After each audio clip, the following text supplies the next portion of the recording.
All right. So, whether we take it in our menstrual cycle or whether we take it in the thyroid or whether we take it in our blood sugar, like in Ayurveda, it's just junk. It's just junk in the system. And one of the things that I found sort of confusing in the whole body acceptance movement is this idea that like it's actually okay to carry excess weight. So it's like so in Ayurvedic medicine, like one of the big differences I find with like Ayurveda and other systems of medicine have to do with the diagnostic stages, the actual like pathogenesis.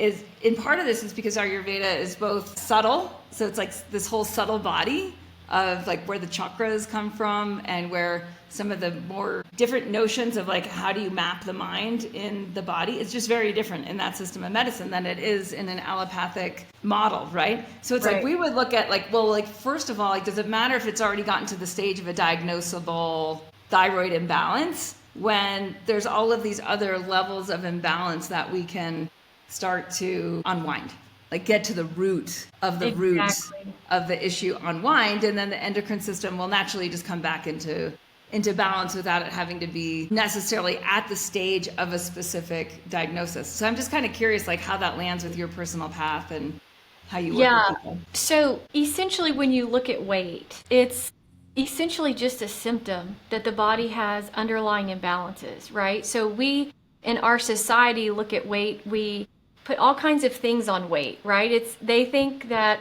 the doctors will tell them you just need to go lose weight. But weight is a symptom of something going on underneath the surface. And so it keeps people in this like spiral of I have to eat less and exercise more and eat less and exercise more. But really the body is like, hey, I got something going on here and it's not about just eating less. Now, certainly you can overeat, but mostly it's a symptom. It's like if you went to the doctor and they're like, oh, doctor, I have headaches. And they're like, okay, well, just go lose your headache. And you'd be like, wait, I'm trying to get some information and some understanding and a path forward, but they just keep telling me to lose weight. So for us in more of a functional world, weight means that there's a symptom and it means that the body is having trouble overcoming some kind of underlying imbalance.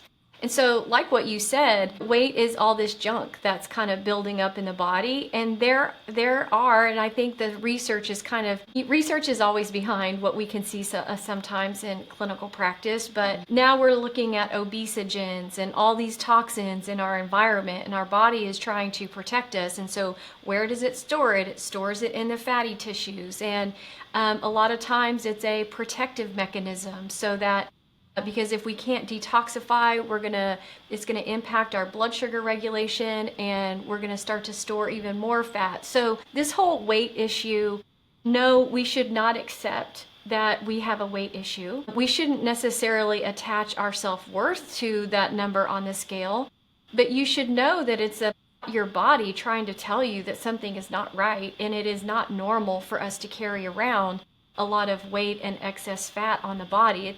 It just is not healthy. And so really getting down to the root cause, and it's never one, it's multiple different root causes, because the body is amazing.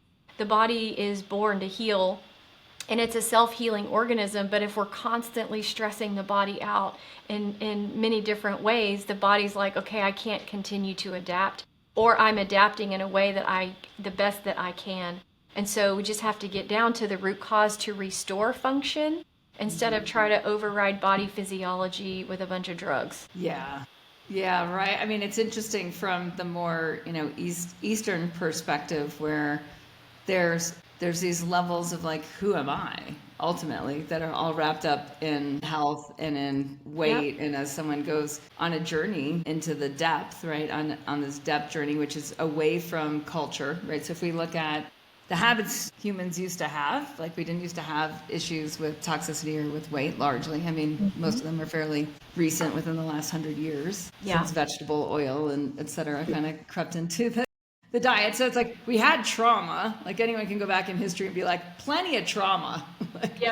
Like study medieval history, like plenty of trauma across the board. And yet like our physiology wasn't in this other type of stress. And then if we look at like the positive stressors that we have, even in terms of like thermoadaptability, right? Like what's our thermogenesis? Like we had so much more exposure to cold water and cold air, like less controlled environments.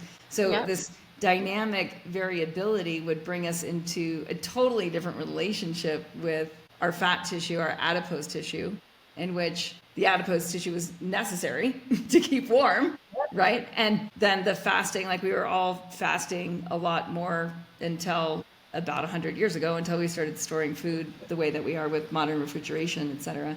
So it's like when we look at some of those factors, like how do you work with women in a way, I'm just kind of wondering, like, where's our primal overlap where they're getting more back into, in order to grow and evolve the sense of self into the potential self rather than this like sick, diseased self, right? Yeah. That we need to actually like kind of wake up in our physiology. So I'm curious Yeah. where you go with that. Yeah. It's interesting. There's so many ways I could go with that. But I think what's really important is to first start to understand and know that your body is always working for you, because we do get stuck in this loop where we aren't a certain weight that we want to be, and so we start hating our bodies, and so we constantly are putting that stress and that energy into the body, and the body takes that energy. And the one thing that you can control is the thoughts that you have, right? And the words that you say, because your subconscious mind takes those in. You do not have control over what your body does with that or how your body processes, right? So it's really important that we start to appreciate our bodies, because they're awesome no matter where they're at on, on the stage of disease or health. The body's always trying to work for you. So if you just took that perspective and you said, okay, what does the body need? How can I get back to eating the way that I'm supposed to be eating? I always talk about getting back into nature, because it resets our bodies. We can get out of sympathetic and get back into more of a parasympathetic state just by going for a walk outside and appreciating and getting into nature and getting the sunshine and not always being so comfortable inside under fake lights, right? So you start to really change your circadian rhythm. You change your serotonin and your melatonin levels, and it disrupts your sleeping. So starting to get back to the diet that we should be eating, I usually start gradual with patients and try to really meet them where they're at, because it's different when you take someone who is eating McDonald's and Taco Bell. How do you get them to slowly start adapting, and then to get them all the way over, versus someone who's been eating whole foods for a long time, but really trying to get back to high animal protein, vegetables, and working into more of a ketosis so that your body is utilizing the fat. We have to remember that the fat that we're storing is just stored energy. Right? So it's like, okay, the body is adapting and saying, how much energy do I have stored? Am I going to make it in a famine? Am I going to survive that? Or do we have leptin resistance where we feel like we're in a famine and the signaling is all off? So we keep eating more and we keep storing more energy for use later. So really trying to just understand how the body works instead of putting some emotional, perspective on the way that we look and how we function. Yeah.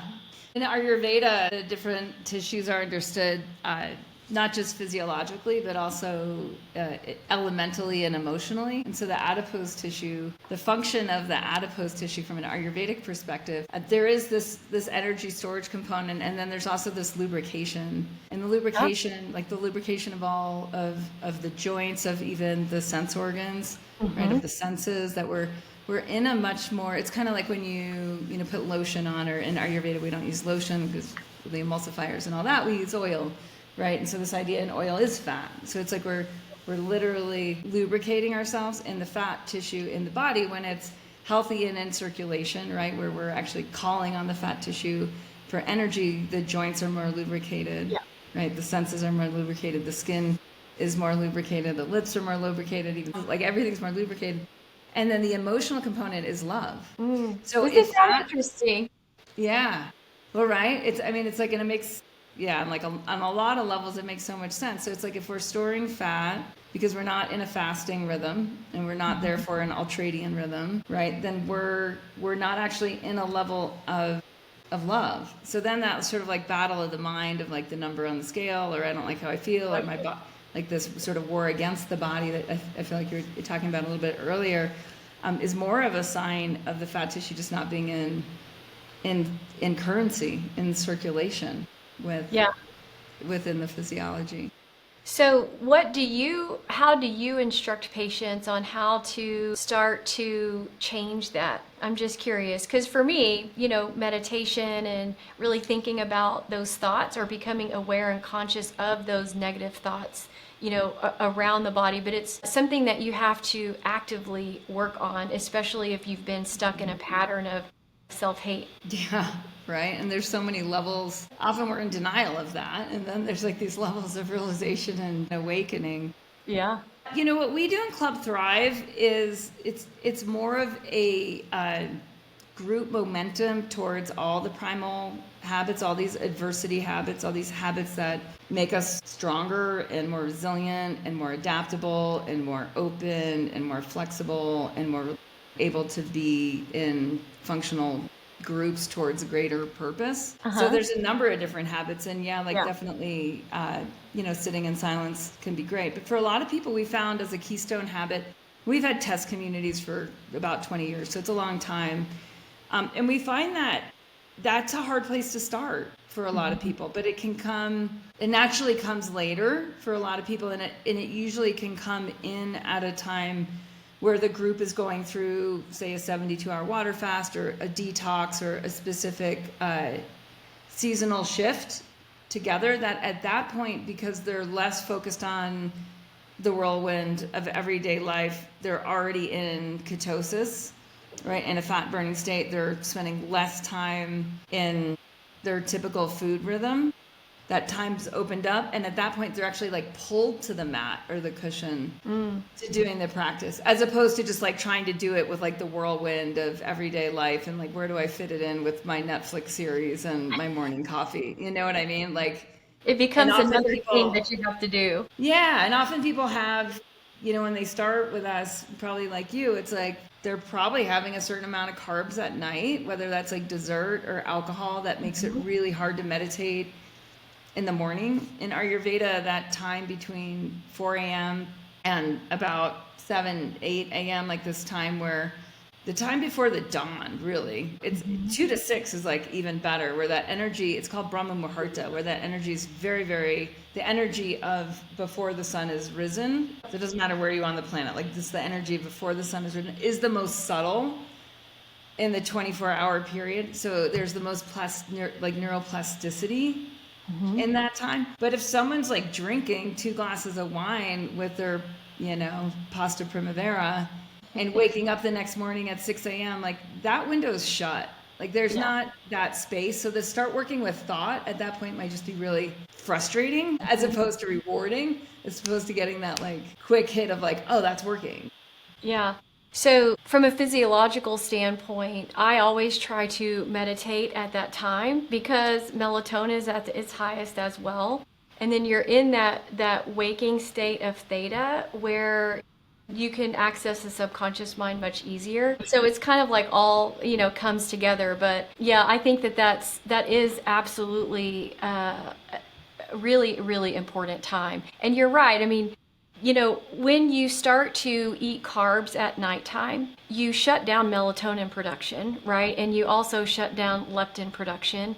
And that is the I usually teach circadian fasting. So we should be eating in the morning when our body requires the most energy and ATP and the body is starting to go. And so a lot of people do intermittent fasting where they fast all day and then they eat at nighttime. And it's like you are throwing off all signals that your body has with everything. I'm like, and I tried it. I was guilty. Because, it started to become this trend and this fad, and I'm like, okay, I could fast, no big deal. It's fine, I'll fast, and then I'll eat in the afternoon or evening. I looked at my physiology, I checked my labs, and it was a mess. I'm like, what in the world happened? I'm like, okay, this is not working for me, and I don't care what all the biohackers are saying. I'm like, this is not working. And so then I started shifting and I said, okay, I'm going to eat first thing in the morning, high protein, very low carb, get into ketosis, and then stop eating, early afternoon, like 1 or 2, maybe 3,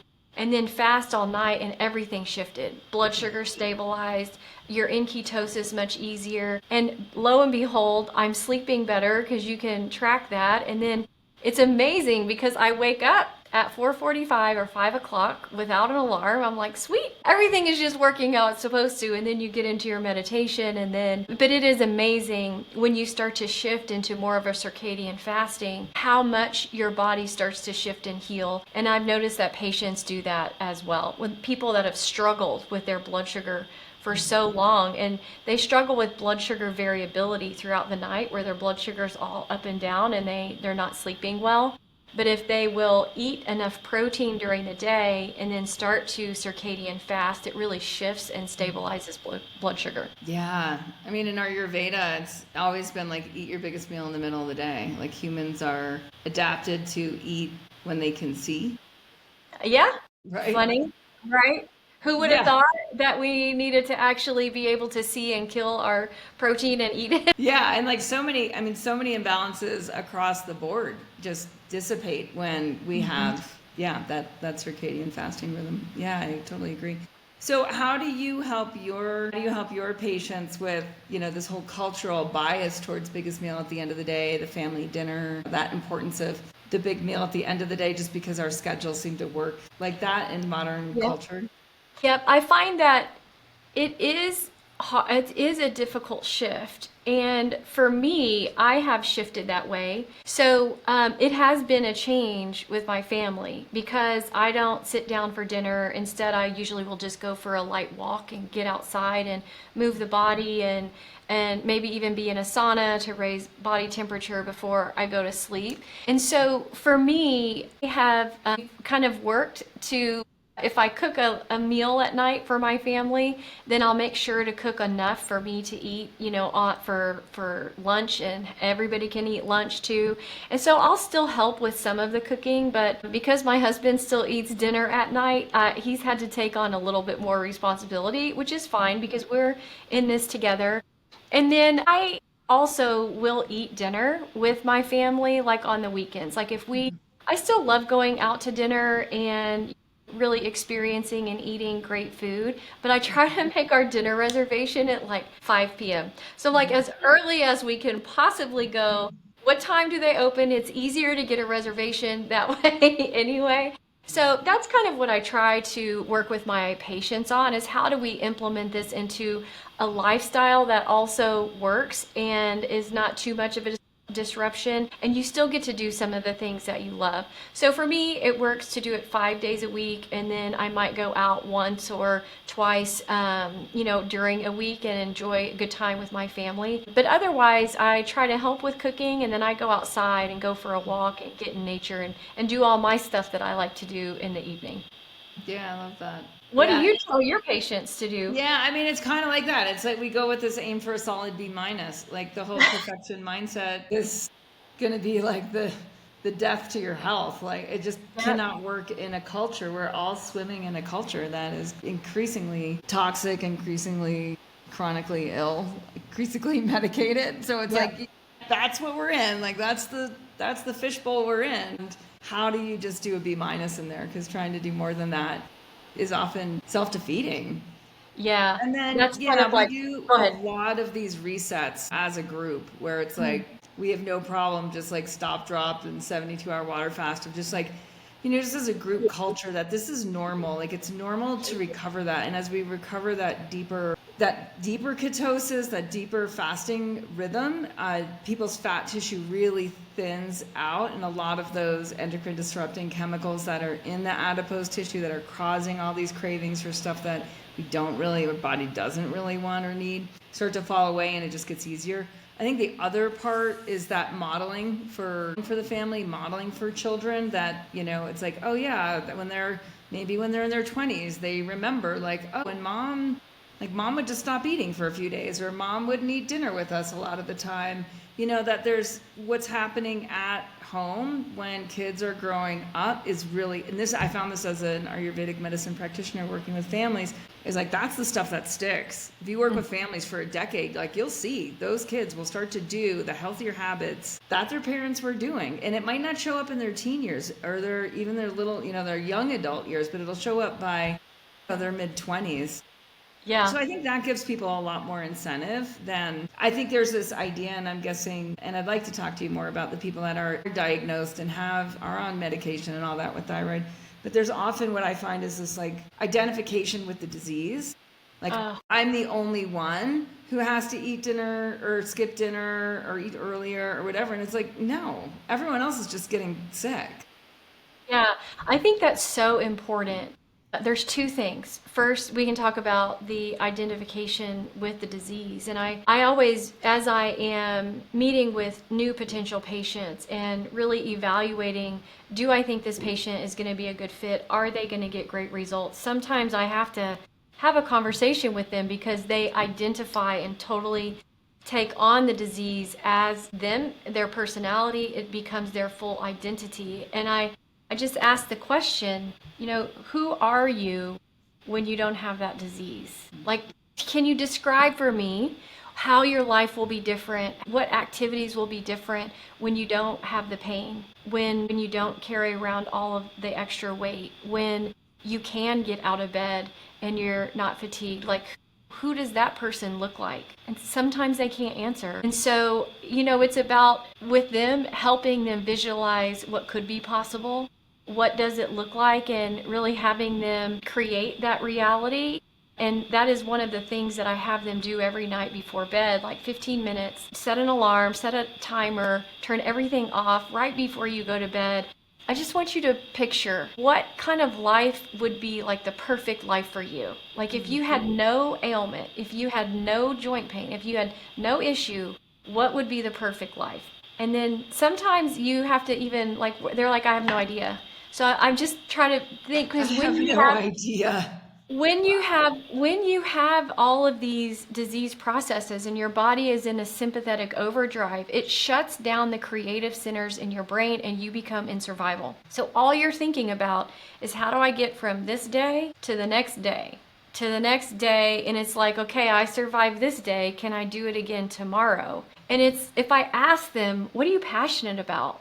They're like, passionate? Like, what do you mean? I'm like, well, what do you love doing? They're like, I don't know.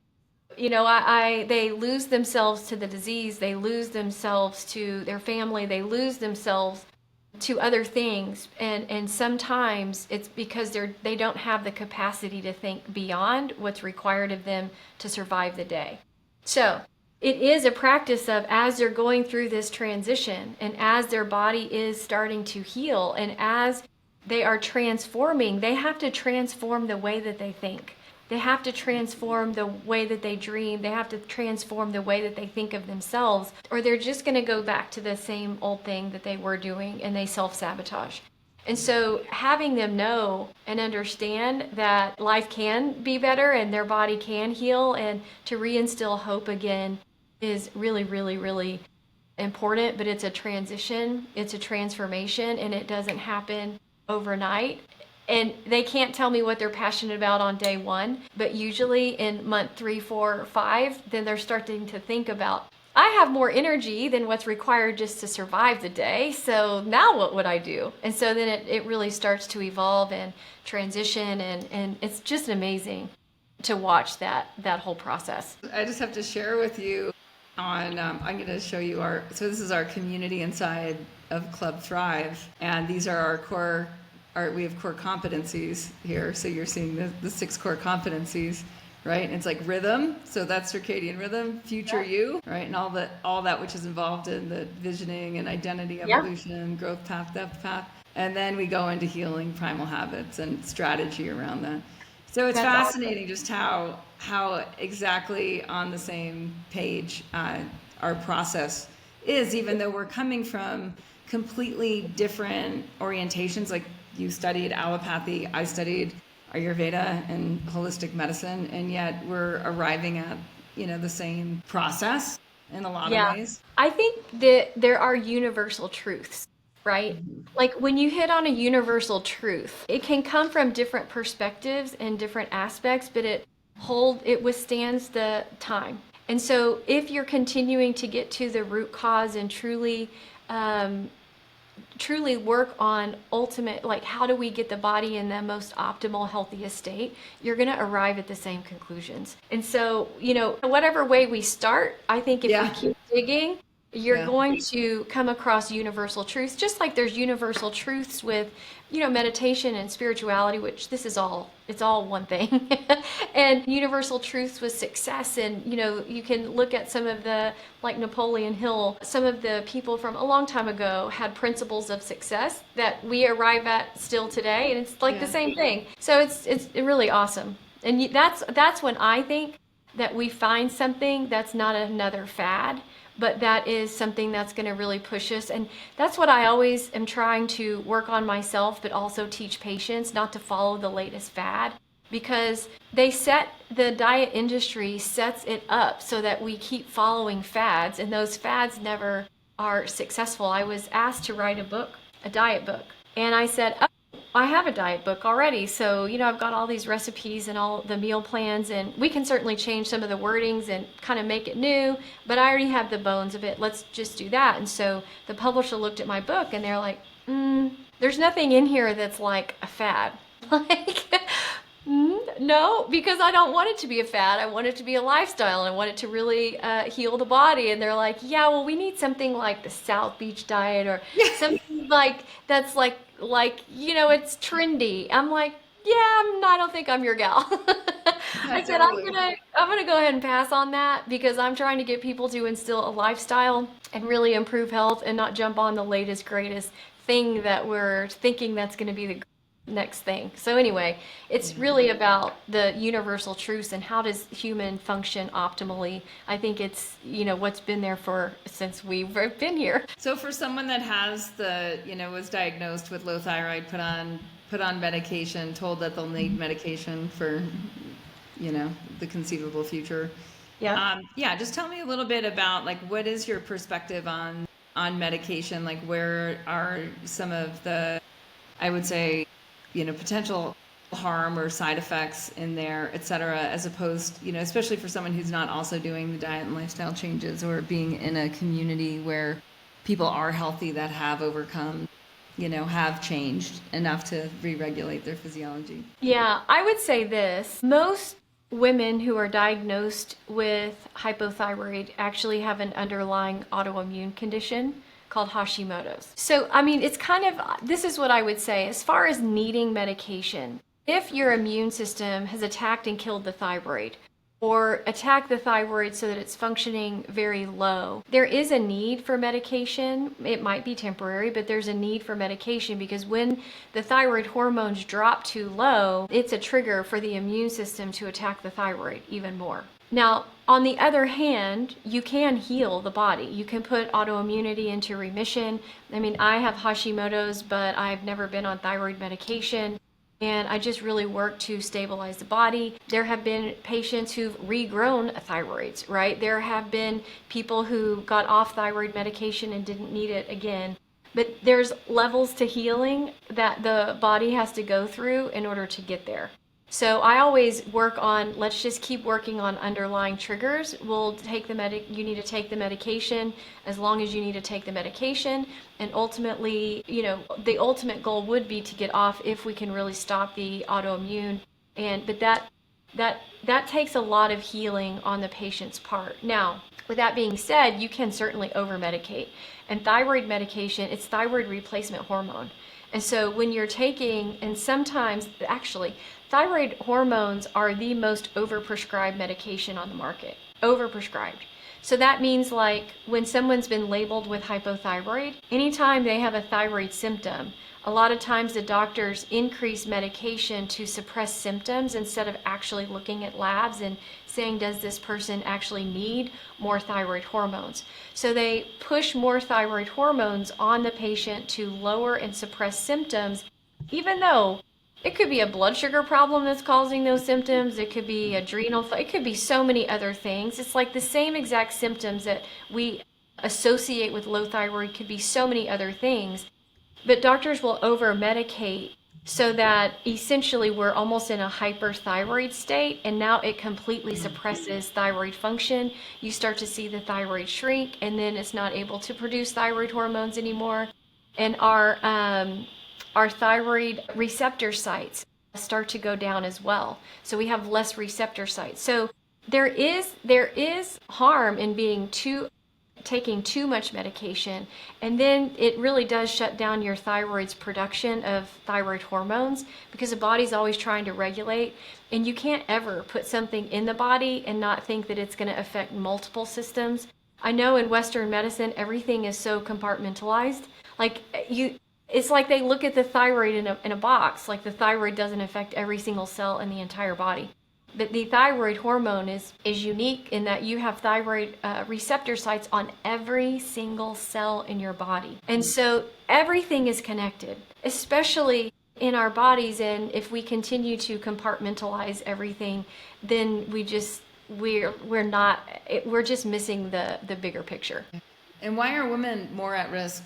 Well, I think that women are more at risk of developing Hashimoto's and thyroid issues because we do go through phases of hormonal fluctuations in our lifespan. So I typically see Hashimoto's turn on essentially when we go through puberty. So we'll see a high occurrence of Hashimoto's then, or when you're pregnant. So as you go through pregnancy, this is the most common time when Hashimoto's will turn on, is after the birth of a child. And then the symptoms get worse, or Hashimoto's can turn on as you go through menopause and you're making that transition. And my theory is that we have such a big fluctuation of hormones that's when that can be triggered, which is why it would occur more often in females than it does in males.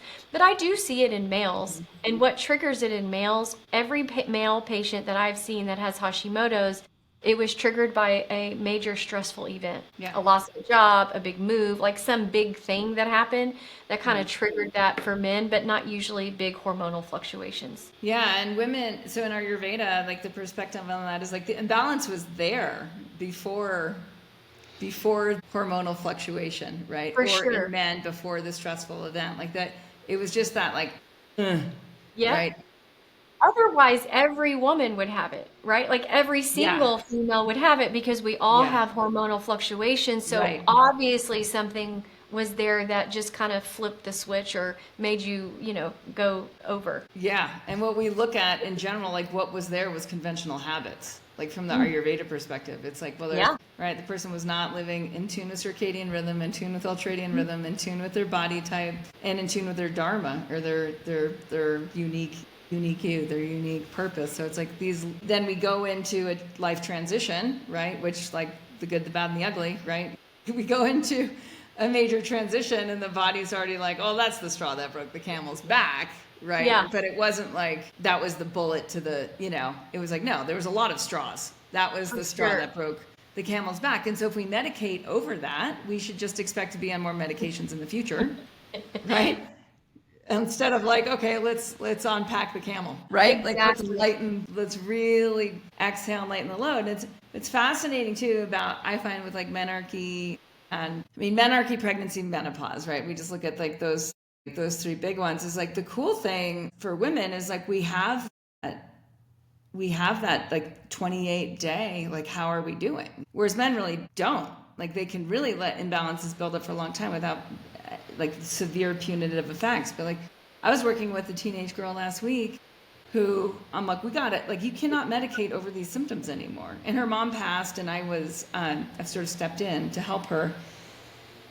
And I was just blown away because I forget about how many of just modern, like seemingly affluent, seemingly healthy people just take medication, right? In order to fix it. And it's like, we got to get it through our head that like medication doesn't fix anything. It's just, right? Like this whole like Band-Aid cover, and to get really, really curious of like, what is going on? Like, what is my nature? What is the nature of the imbalance? And this is where in Ayurveda, we also do like very personalized medicine, where it's different than functional medicine, where we're looking at labs. We're looking very much at different signs and signals of the mental constitution and the physical constitution and the dharma, right, of that unique individual in front of us.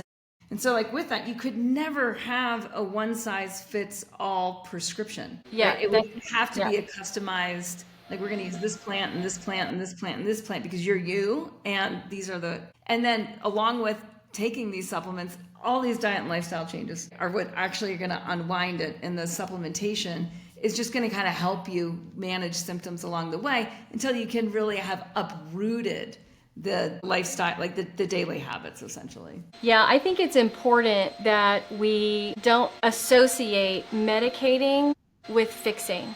So, like, I'll see patients who say, okay, I have high blood pressure, I have high cholesterol, and they're on cholesterol medication and high blood sugar medication or high blood pressure medication, and they're like, yeah, I'm good. I'm like, I'm wait, good. what do you mean? What do you mean you're good? And they're like, well, I don't have that anymore. I'm like, okay, so what you're saying is that the blood pressure and the cholesterol is controlled with the medication, but it's not resolved. So if you got off of the medication, you would have that problem, right? And they're like, well, I guess so. I'm like, okay, so essentially you still have the problem, you're medicating it, you're covering it up, but do you realize that the underlying imbalances that create the problem are still there, and they're growing and they're getting worse over time? For example, let's just take cholesterol, right? So cholesterol's anti-inflammatory. The body creates cholesterol to reduce inflammation.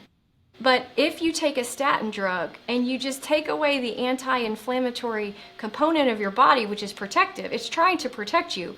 So you take away cholesterol, but now you're left with the inflammation, right? It's almost like if you think of it like a fire and a firefighter. So the firefighter is always at the scene of the fire, putting out the fire, but you think that the firefighter is the problem. So you take the firefighter away, and then the fire continues to burn. And so it's crazy. It's like, okay, cholesterol usually goes up when we've got blood sugar issues, liver issues, thyroid issues. So you take a statin drug and you lower cholesterol, and we're not even talking about the other effects of taking a statin drug. But you take that away, and all of a sudden you have normal cholesterol, so you think you're better. But all of a sudden you've got now prediabetes or diabetes, and you think that that's separate than this red flag that your body was waving over here saying, hey, I got a problem. Instead, we just take away the solution that the body has. The fire keeps working, and now we've got diabetes, so here we go taking all these other medications. And what people, I think, don't realize is that the medications are never intended to treat the root cause. They're intended to suppress a symptom, and they're intended to slow progression of the disease. They are not intended to reverse the disease. And I think that people underestimate the body. People underestimate that the body can actually heal. Yeah. And so they think I have diabetes and it's not going to go anywhere. It's only going to get worse. So I just need to take medication to slow it down. Instead of saying, I actually can reverse this. I just need to get down to the root cause and restore function back into the body. Yeah. Yeah. Amen to that. Like, it's always surprising to all of us who are doing these like regular fast mimicking diet or 72-hour water fast, like just do nothing. Like just stop. It's not something you have to do. It's something like just stop putting anything in your mouth except for, water, maybe a little Americano or some kombucha if you're desperate, or some creatine powder, like a little bit of electrolytes, but really just stop and just watch the magic, like watch the DNA return to its optimal state. Like just watch what happens, watch the emotions of what's leaving and what is burning off, and it just restores connection with the life force. Yeah, it's pretty amazing. My sister-in-law, she is a registered nurse. She's an RN. And so she hadn't really been around this thought process of health, for her whole life. And so, she started to really change her eating, and she's trying to get it. She asked me questions, and one day she's like, oh my God, one of my nieces had a fever. She's like, what do I do? She has the flu. Do I give him Tamiflu? I'm like, okay, the body is giving you a fever because it's trying to get rid of a pathogen, or it needs to reset. It's self-regulating right now. So don't do anything. She's like, but wait, don't we need to break the fever? I'm like, if you break the fever, you're going to break this whole cycle, and you're not going to kill off a pathogen if that's what it's trying to do. And it's going to sit there and fester, and then you're going to have reoccurring infections. So like just letting people reconnect with the body and how the body function it's really amazing how far we've gotten to, anytime there's any imbalance or a discomfort in the body, it's like we have to find a solution and intervene instead of just letting the body do what it needs to do, because the intelligence of the human body is way beyond what we can even imagine. Yeah.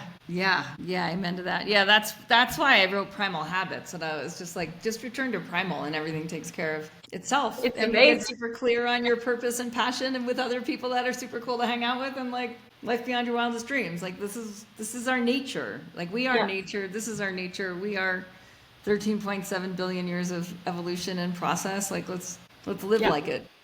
100%. 100%. Awesome. Well, it's been really cool just to get to know your work, and I'm sure that people that have friends that have thyroid conditions will enjoy the show. And I just want to point people back to your website.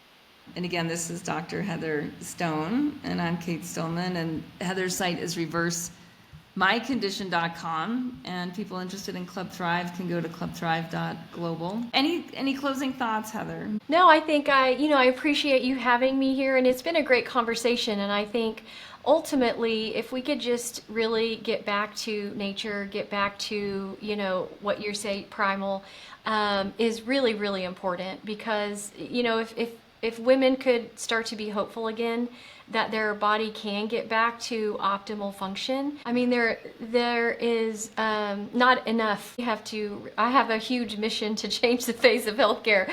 And it's with other practitioners like you that we might be able to make a dent. Yeah, amen. Amen to that. And I'll just add, it's so much easier together. So if anything we mentioned sounds hard, it's because of the one-on-one, like patient consultant type practice, rather than like being part of a club or part of a movement where it's like, no, we're all doing this together. Yep. Awesome. And there's one other place where people can find me, and it's on Facebook. I have a group of about 150,000 ladies there, and it's called Happy, Healthy, and Lean. And we have a really great group there if anybody's interested.